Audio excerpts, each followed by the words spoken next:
Okay, we are now being recorded, ladies, and I am going to start the introduction of our very own Ronni Freiberger today.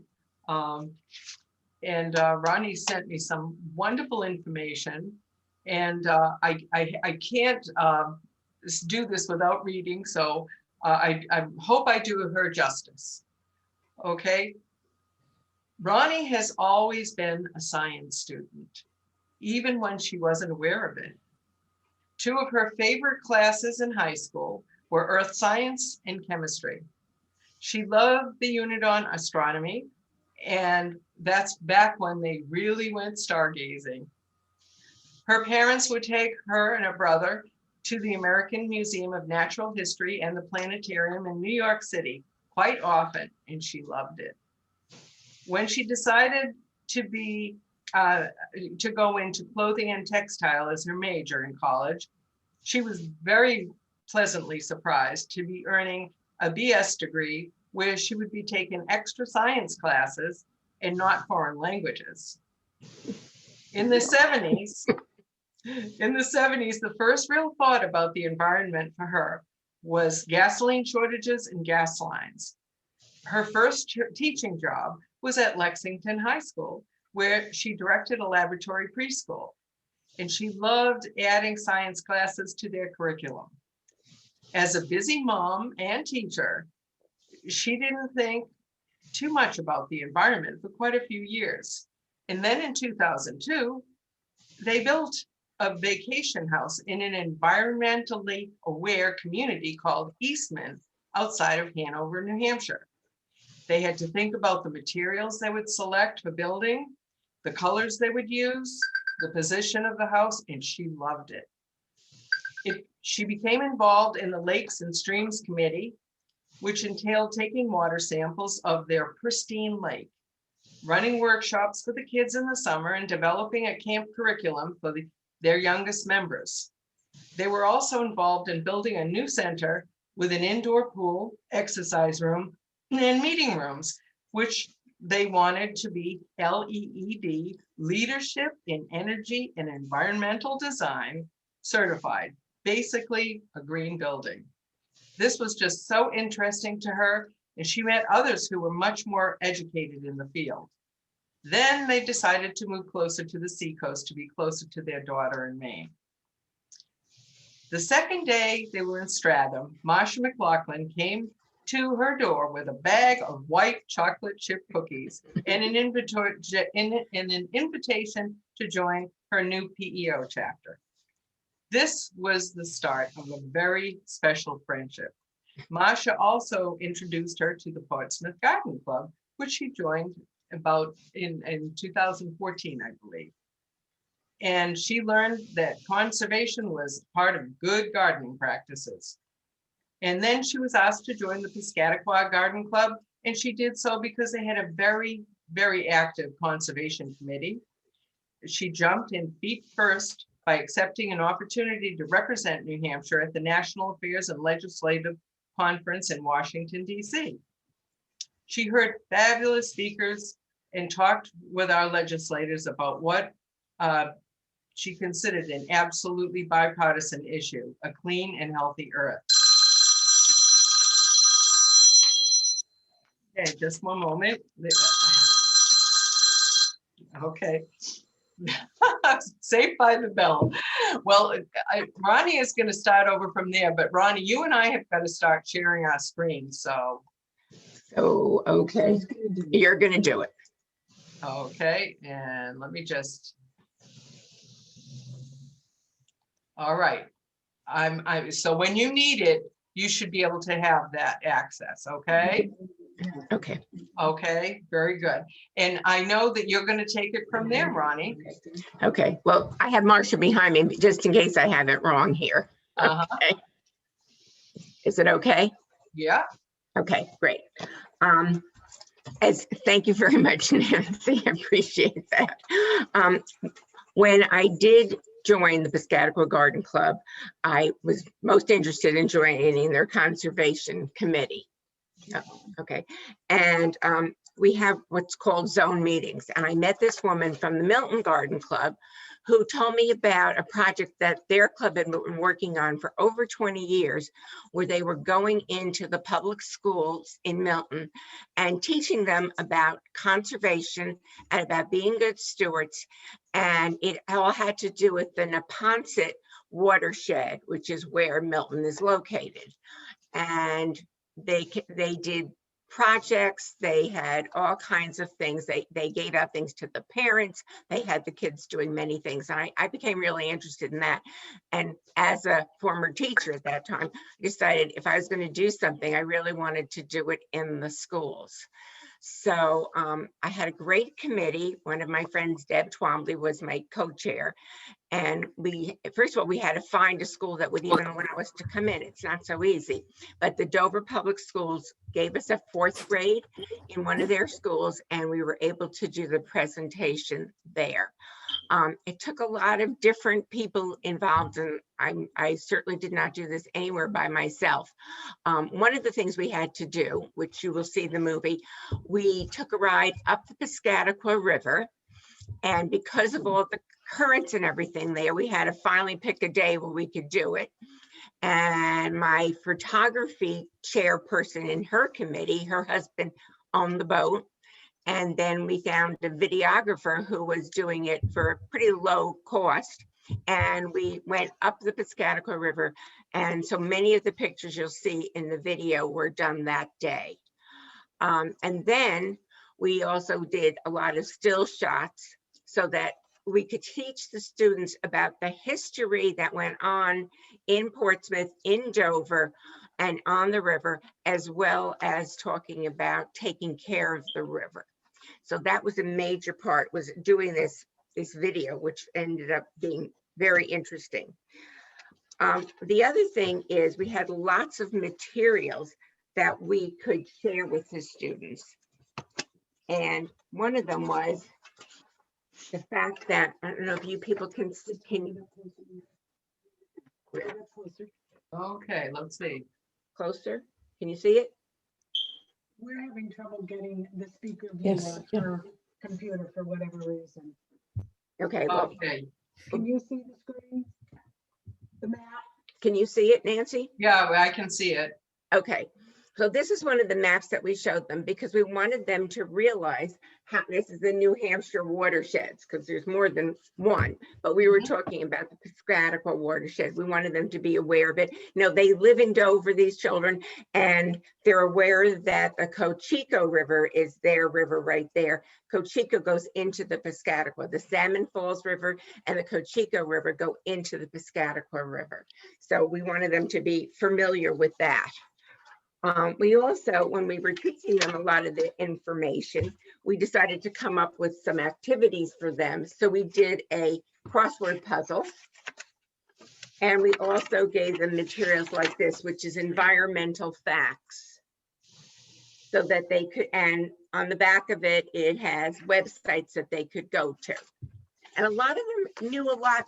They would talk about what their parents had them do. And we'd ask them, you know, what can you do to be good stewards? How can you do recycling? How can you take care of the river? This is an organization. It's called Clean Water Champions. And this is what, again, what it looks like. And it gives them ideas of things that they can do. So all this is available for any of us. It's around here, and I have many websites if people are interested. I can send them out so you can hear about different places to get information. Next thing that we did, and we did this according to Milton, they had found a book. It's by a woman named Lynn Cherry, and it's called The River Ran Wild. And it's a book that they got permission, and then we got permission. We have a lawyer who's one of our members, got permission to use it as long as we were not selling the book or distributing the book, except to the school where we were. So we left a lot of copies of it. But what we did, and a whole group of us did this, we basically rewrote the book. So, okay. This one? Yeah. Okay. Can you see it? Okay. So Yeah. Okay, so we rewrote the book so it would pertain to the Piscataqua River rather than the one that Lynn Cherry did was the Nashua River. So we put this stuff over each page, so we covered up what was there, but the pictures were wonderful. I don't know if you can see some of these pictures. If I put it closer, can you see it? Okay. And so I'm going to read a couple of parts to this. That's what we did. We read it to the kids.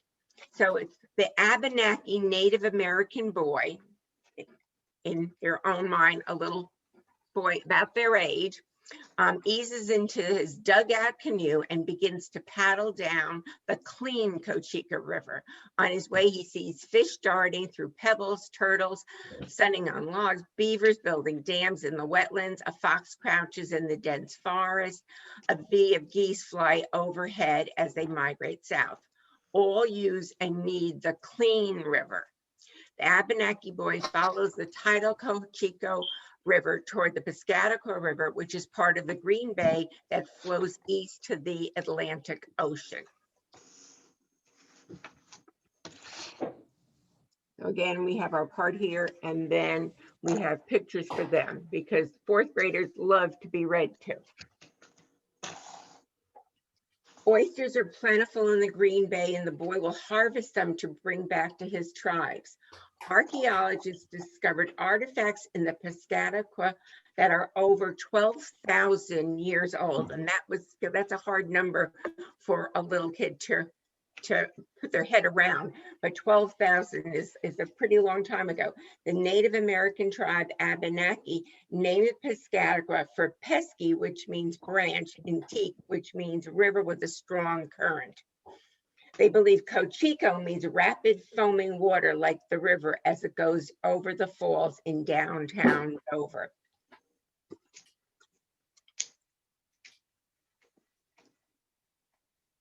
The first white men to stand on the shores of Great Bay and New Hampshire soil was in 1603, and they were searching. His name was Martin Pring, and he was searching for sassafras, which was a valuable medicinal herb.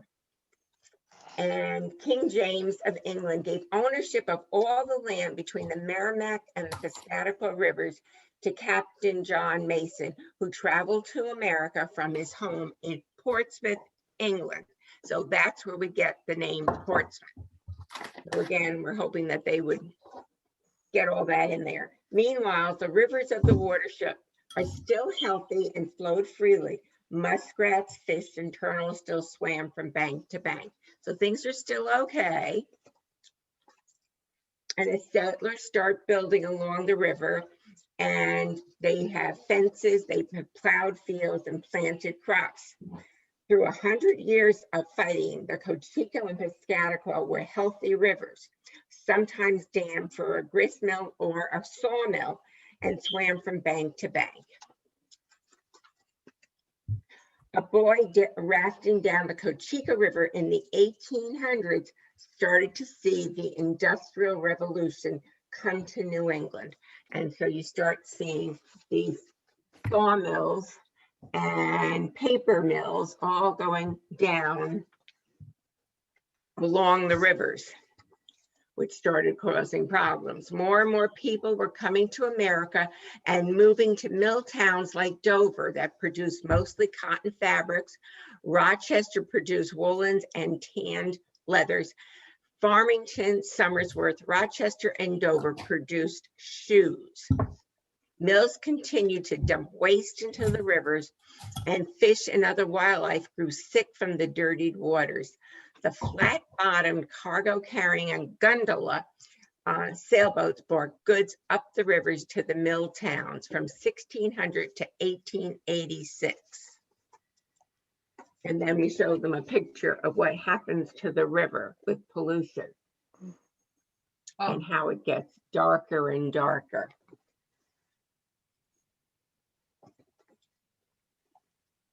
And then from about 1960 on, people noticed the pollution happening to the rivers.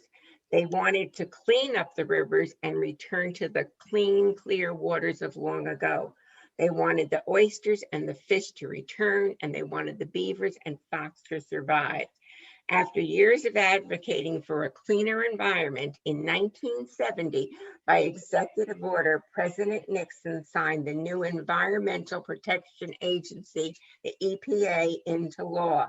The federal government passed the Clean Water Act in 1972 that required companies to better manage their wastes. And we gave them this funny picture, if you can see it. But they are saying, hold your nose, Piscataqua and Cocheco Rivers, the kids standing next to it. So this was a book that told them the history and basically what had happened. And then we talked to them about, again, what they could do to help with their environment. And we talked to them about being stewards of their environment. Now, the other interesting thing that happened is we got in touch with the gondola, and they offered basically a free ride on the gondola. I think we raised some money for it, but they offered it free, so that we took the kids out in May. We did this in September, end of September, beginning of October, but we took them out on the gondola in May, so they got to see, you know, what it was like. And there were workshops set up that day. They loved it. There was one little boy with us who had never been on anything like this. I don't think he had ever been on a boat, and I was really scared of the water. And it was just wonderful to see him gain confidence. And the people on the gondola are wonderful, how they, you know, encourage them to help. And so by the end of the trip, he was so excited that he could do that. So it was a really good experience for all of us who were teaching. When we got to the school, we broke up into groups, and there were about 3 of us in each classroom. And we basically did the same thing. So we were talking to a classroom of children, but we also showed the movie to all of the children. So I don't know if anybody has any questions at this point. Okay. Okay. Another thing I wanted to show you, and then I will show the movie. Thank you. This is a book. It's called Cross Grain and Wily Waters. It's a guide to the Piscataqua Maritime, and I think I bought it pretty soon after, and I think I got it at Discover Portsmouth. But it was one of the things that I read different parts of it, and it helped when we were putting this history together.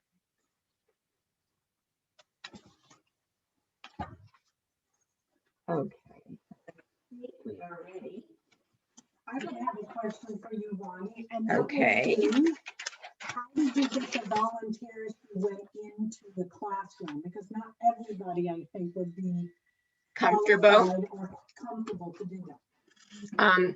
Basically, they were all garden club members. Not all of them were on the conservation committee, but I sort of asked and begged a little bit. We ended up with about 12 people, and I did workshops here at my house to show them what they were going to be doing. Now, a couple of them were really experienced teachers, and so I made sure that if there were experienced teachers, there was one in each room, and then the other people were sort of helpers. The other thing that was interesting is one of the women has a son, and he had just graduated from college, didn't have a job yet, and so she volunteered Graham to come that day. And I think he was great with the kids, and they loved having him there. So, you know, there's this young, good-looking guy, weren't all these old bitty garden club people, and he was probably the most popular of anybody who came that day. But it was fun, and he was great. You know, he was willing to help out. There's also in Dover, there is a center. They have a cafeteria. And so we went into there, you know, this was way before COVID, thank goodness. And we were fed our breakfast that day before we went into the schools, and they just did a great job with us, took care of us. They did all the copying of everything in their education department classrooms, and meeting rooms. So they really helped us with this project too. It was very nice. It's a collaborative project.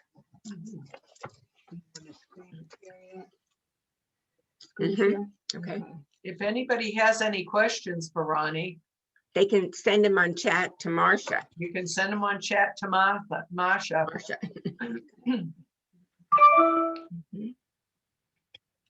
Okay. We're trying to get this set up to have the video run. Okay.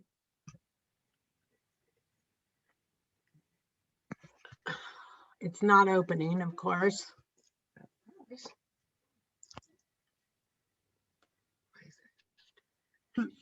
Lovely family.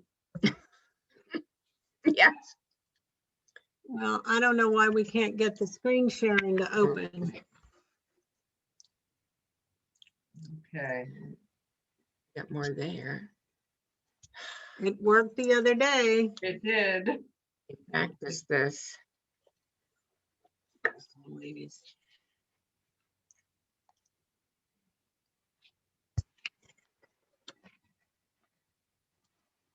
What's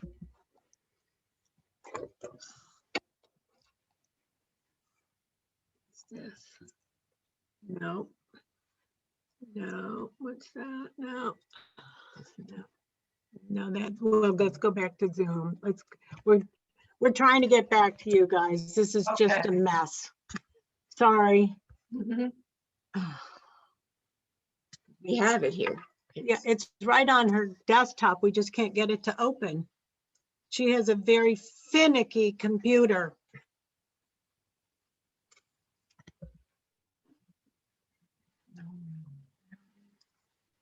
No, you don't want to stop sharing. You're on screen share already. That's why they can all see your family picture. Mhm.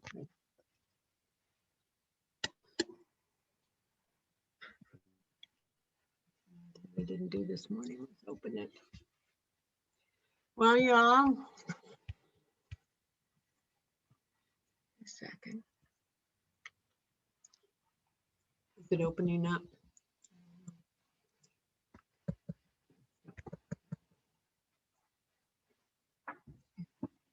It says at the top that you're viewing SZ Freiberger screen. And then next to that, there's a little black button that says view options on the right. Yeah. If you click that down, that might allow you to put on the correct screen. Heather, I'm not following what you're talking about.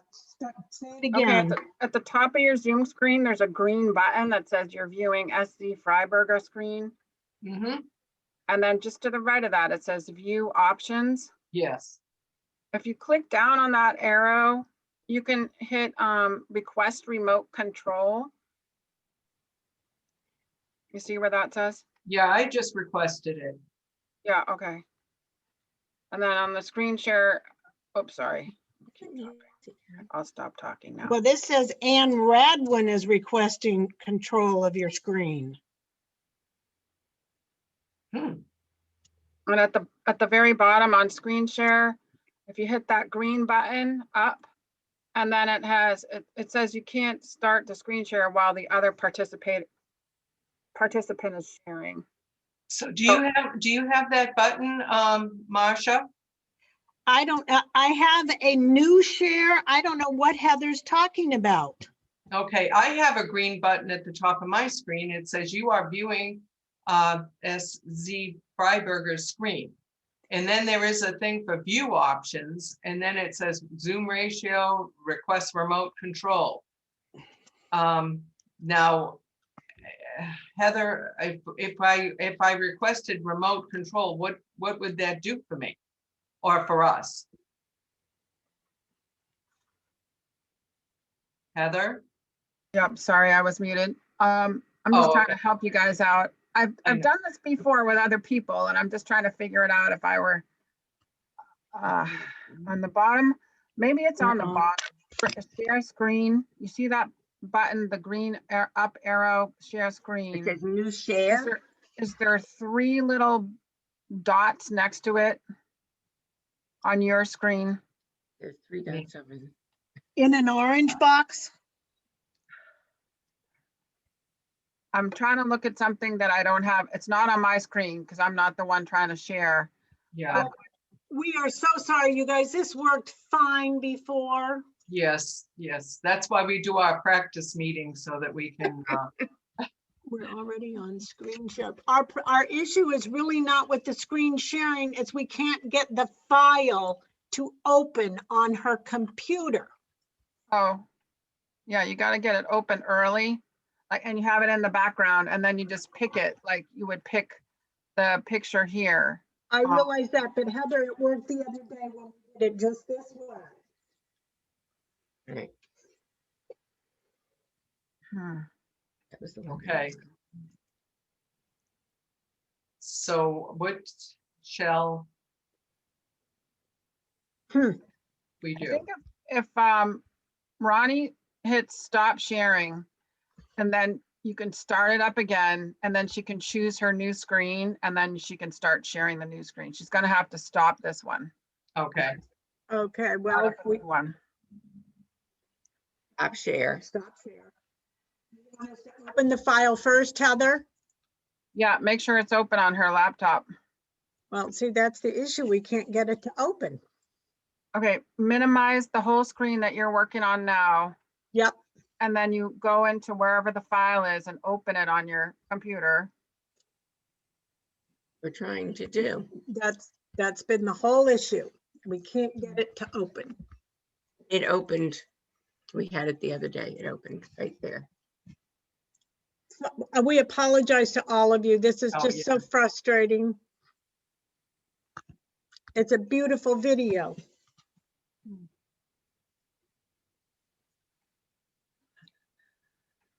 well, would it be possible, And if you, we can't get it open now, would we be able to upload it to the, to our website later?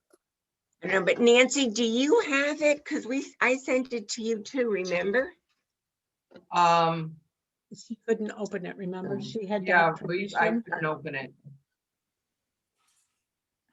But and you get out of Zoom, Ronnie, and then open your file and then get back into Zoom.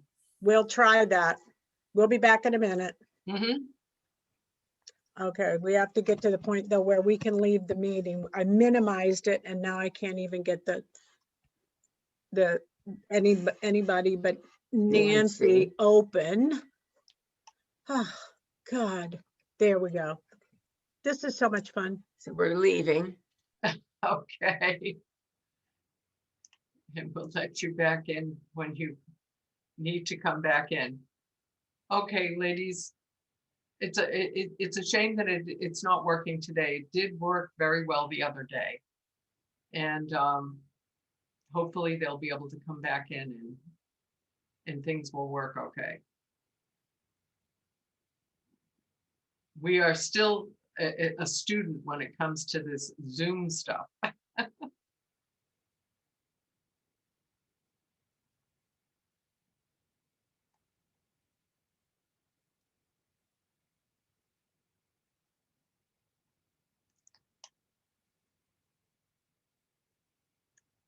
And Heather, thank you for trying to help too.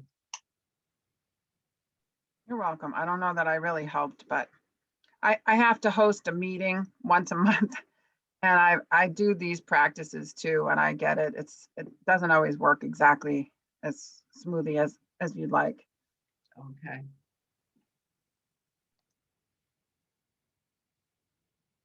Okay, they're coming back in now. Okay. We think that we have it now. Oh, You awesome. Share the screen. I want this one. Mhm. You go. You see it? Yes. Okay, Yep. there you go. Historians have puzzled over the origins of the name since its discovery by white explorers. Piscataqua is believed to be an Abenaki word meaning rapid waters. Some scholars believe it is the combination of Piscat, meaning branch, and Tiqua, a river with a strong current. Bottom line, no one is really sure. the Piscataqua meaning. Cachico is also Abenaki. Scholars seem to agree it means the rapid foaming water, referring to the falls in downtown Dover. The river merges with the salmon at the main border, and there becomes the Piscataqua.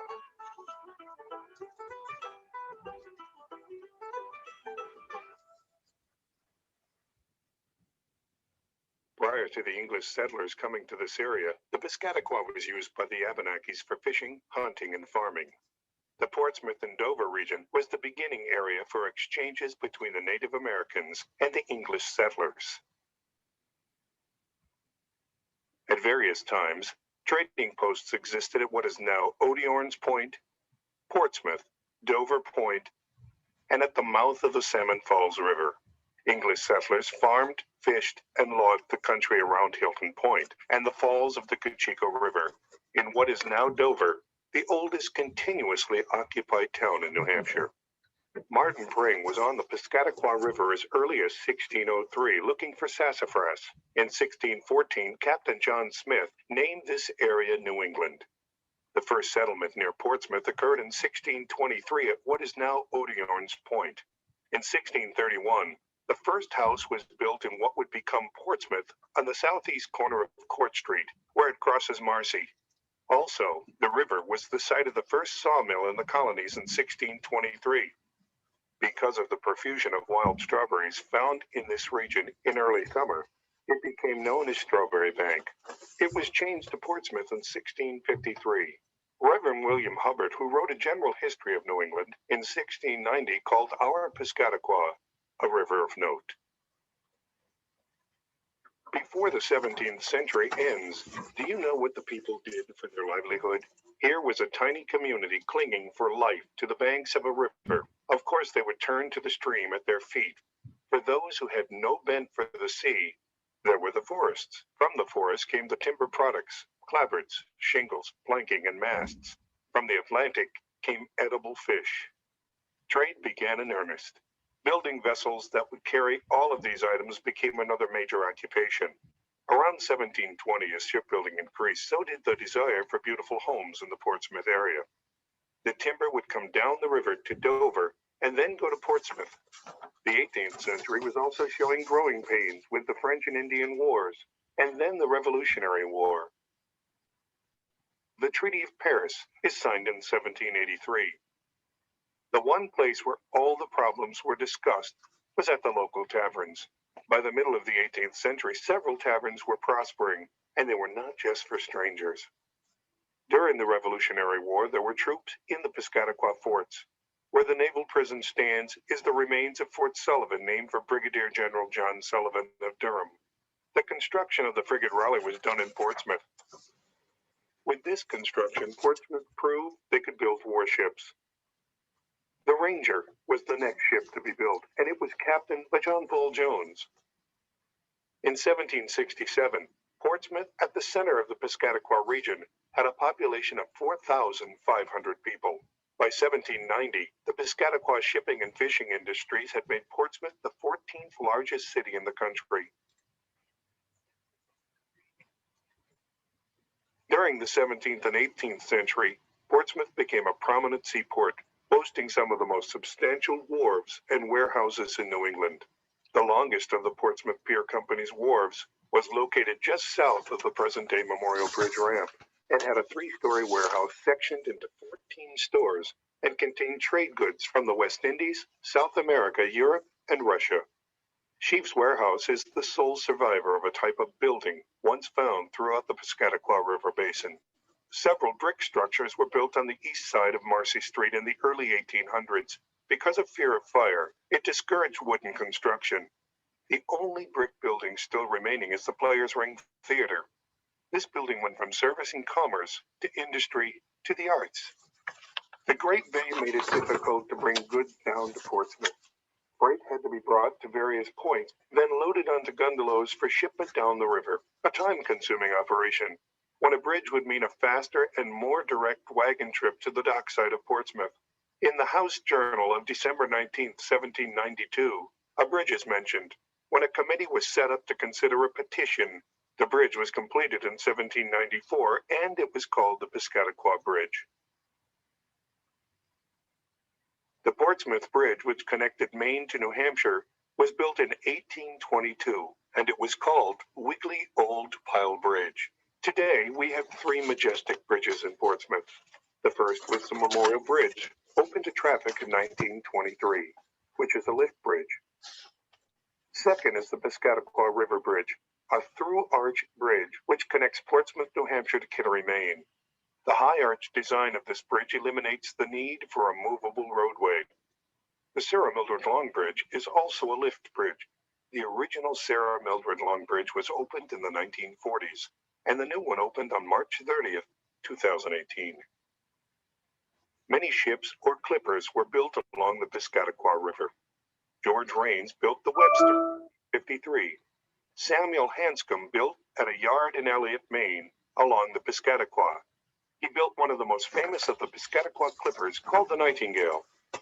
When the Civil War demonstrated that steam-driven vessels were here to stay, Portsmouth faded as a ship construction port, with only the naval shipyard until World War I.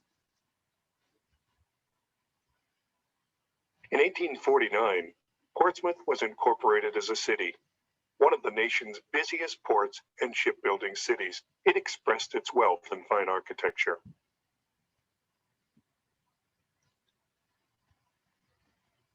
Two devastating fires in the early 1800s burned down over 200 buildings in Portsmouth. A fire district was created that required all new buildings within its boundaries to be built with brick and slate roofs.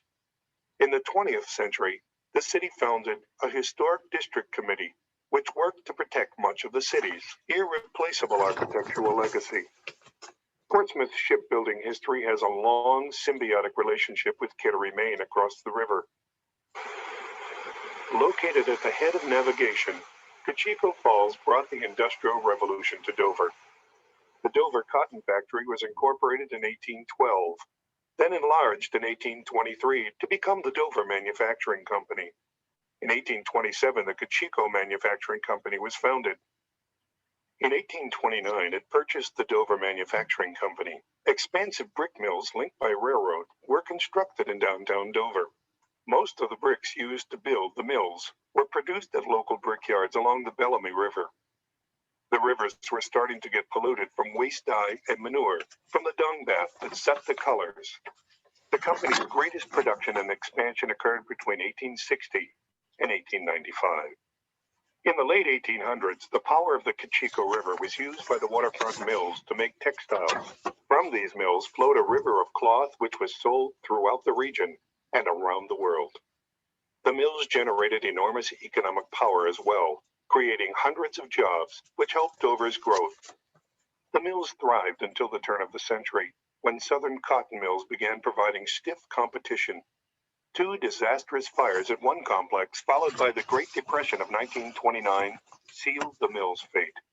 A succession of businesses used the mills over the years, but by the 1980s, most of the buildings had declined. Dover had also been known for shoemaking. In Portsmouth, the waterfront section also declined, and that area became an impoverished district. Today, Portsmouth remains a working port, a towering ship sitting next to swaying cranes and swing buckets, unloading tons of salt, exists in close proximity to the shops and cafes in downtown Portsmouth. This is a clean, working waterfront. About 5 million tons of cargo crosses Piscataqua piers annually to the petroleum and dry bulk terminals 3 miles upriver in Newington. Salt ships, gypsum carriers, passenger vessels, commercial fishing boats, and submarines typically arrive at Portsmouth, Newington, and Kittery piers.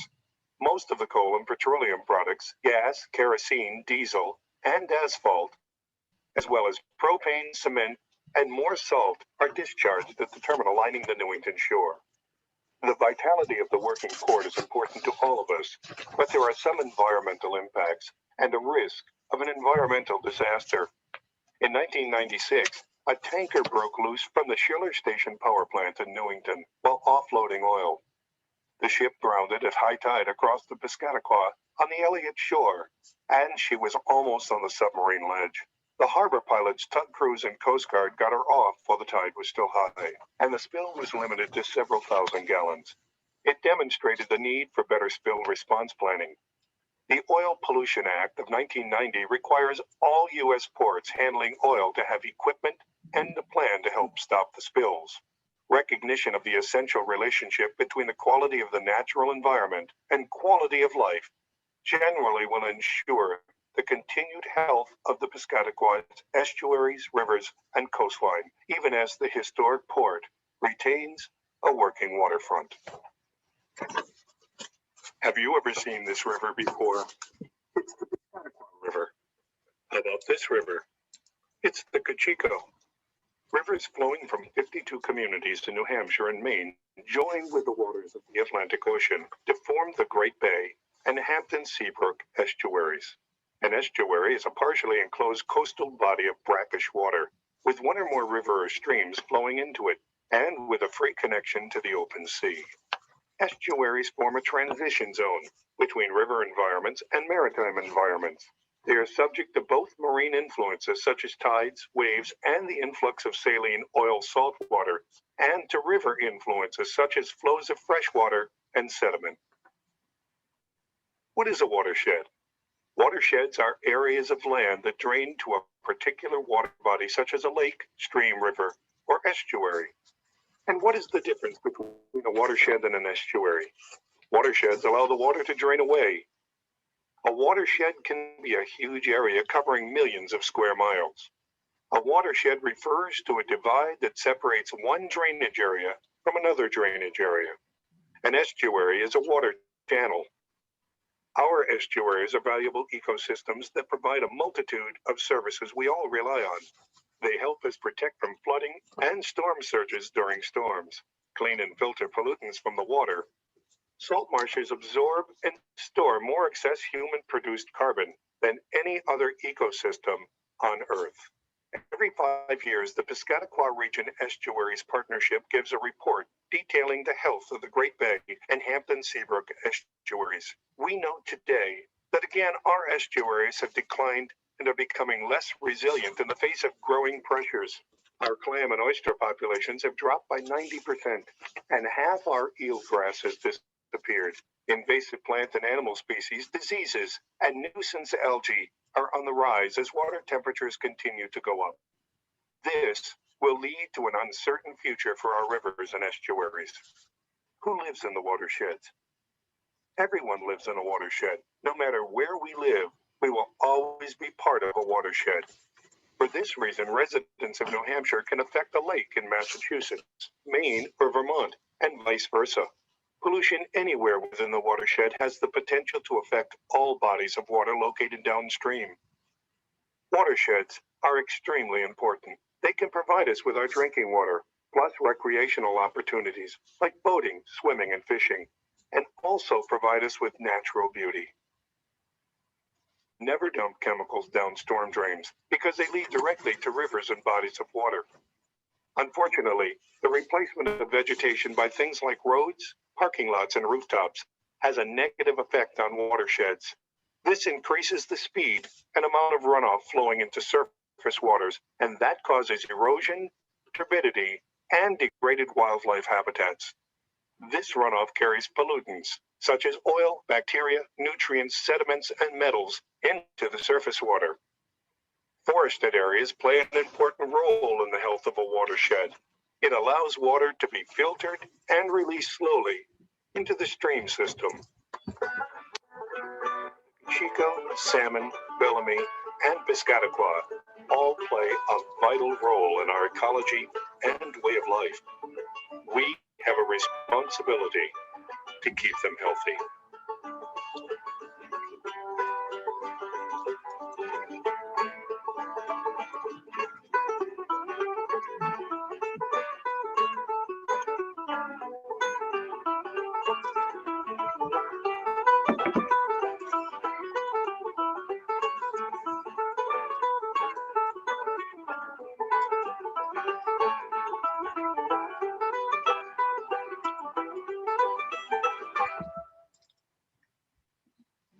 I'm gonna stop sharing. Okay.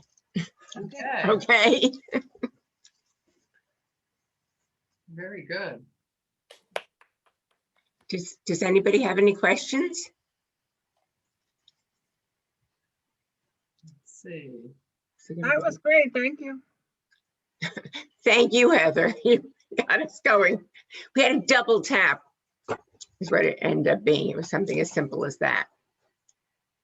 Okay. I have a question. Is it possible to buy a copy of that video?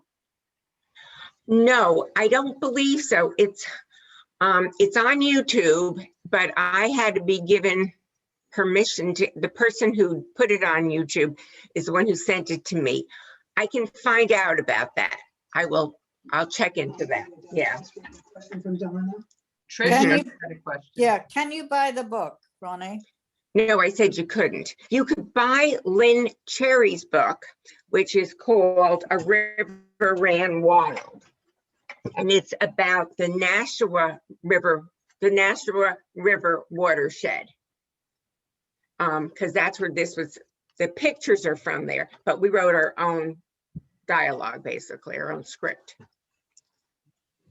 And you can't buy that. Okay, thank you. No, just you can buy the original book because I have all the original books, but Okay. they're all mucked up with. Go ahead, Janet. You have to unmute. Okay, Ronnie, would you post a list of the material, the books that you used for this presentation? Yes. My mind's like a sieve and I won't remember all of Oh, them, no. but I'm very interested. I would like to have a list for reference. Yes, I will. Thank You you. can do It that. was a great presentation. once we got Probably going. not tomorrow, but I will. Okay, I will I do got it plenty of over the time. weekend, I'm I not can going do it. anywhere. Right. Nobody is. Right. Any other questions?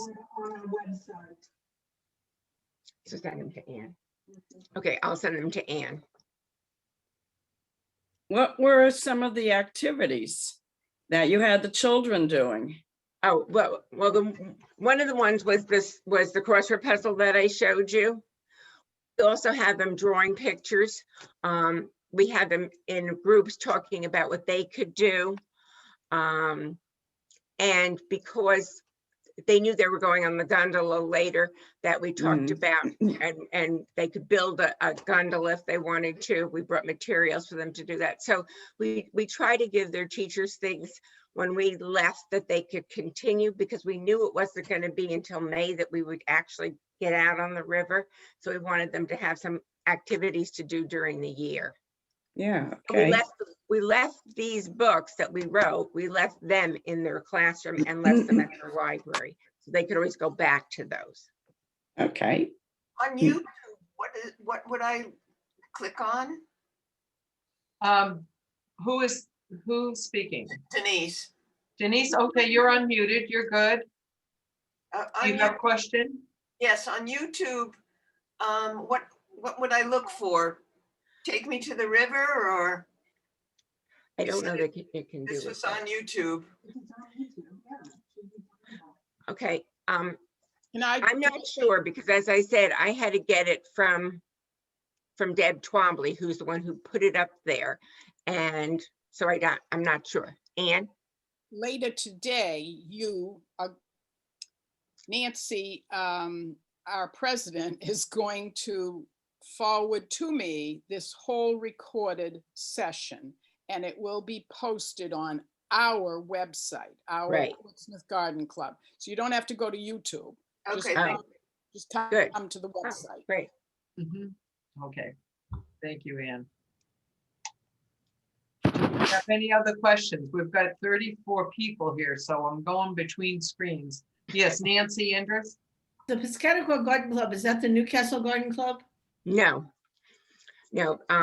We pretty much are based, I would say, in York, Maine. We meet at the reading room in York, Maine. And do you guys have? There's people from as far north as probably Wells, all the way south. So it encompasses a big area. Right. It's a seacoast. Martha? Yeah, Ronnie, I just wanted to say thank you for the presentation. Oh, Since you're welcome. not raised here, it gave a wonderful history for a newcomer. Thank you. Thank you. Yeah, thanks. Ronnie, can I ask a question? Sure. Are they regularly monitoring the health of the watershed in the river, and who does that, and do they publish reports and whatnot? Well, as I said, one of the things that I showed you was this, it's called PREP, Piscataqua Region Estuary Partnership. And I think it's all out of basically UNH. Okay. So I think the people from UNH, this was one of the brochures that I showed you, but that's, it seems like UNH has a lot to do with it because they also have things on the Great Bay. So they have access to a lot of stuff. I heard in the presentation that every 5 years there's a report written. It didn't say who writes the report. I don't recall it, but every 5 years. We're not able to hear you, Masha. Very muffled. Okay, I was not close to her computer. I'm sorry. I'm trying to be in the background. In the presentation, it said every 5 years, there's a report that is given on the health of the watershed. I believe it was the entire watershed. Okay. Very good. Thank you. Any other questions? Well, I don't think we have any other questions, Ronnie. Do we have any other questions that came in over chat? No. No. No? Okay. Okay, we do have a question down here from Holly Hackney. You'll have to unmute, Holly. Yeah, I was trying, sorry. Okay. One of my personal things, I just moved here to New Hampshire 2 years ago, but was a professional gardener. One thing I've tried to educate people about for years, and I think it was really important at the beginning, Ronnie showed us the picture of the watersheds here in New Hampshire. And as the video said, everything travels downhill. So every one of those beautiful homeowners that's on the edge of the water has runoff from their fertilizers and from mulch. And mulch is one of my big things because they're all full today of dyes. So when you buy the bright red mulch or the black mulch, even the brown mulches, they're loaded with dyes. They're made from industrial waste. They're made from lumber waste, which is pressure treated lumber. It's pretty crazy. So people should be really aware of using only natural mulches, particularly in a watershed area. And our whole state is a big watershed. Thank you, Helen. Very good. That's a good point. Very good.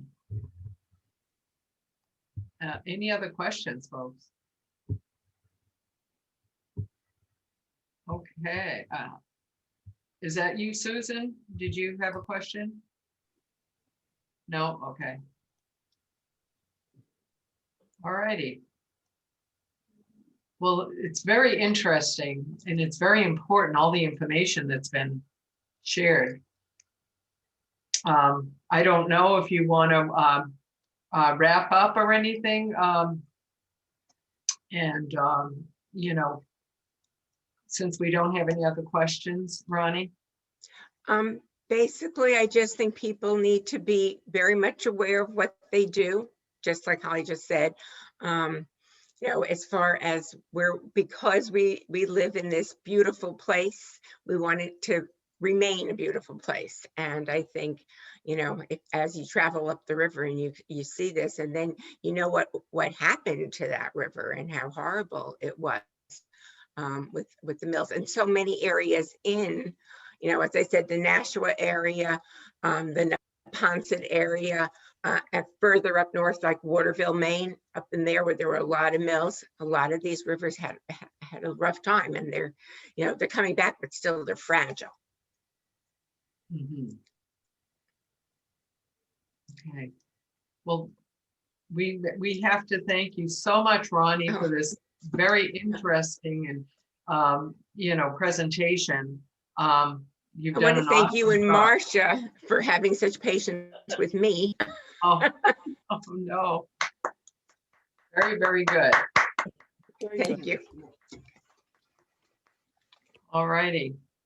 Well, folks, since we've had our presentation, our wonderful presentation today, I'm wondering if any other items came up after posting of the agenda.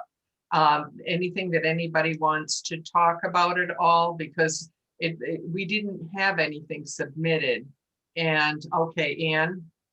You need to stop recording. Yes, thank you.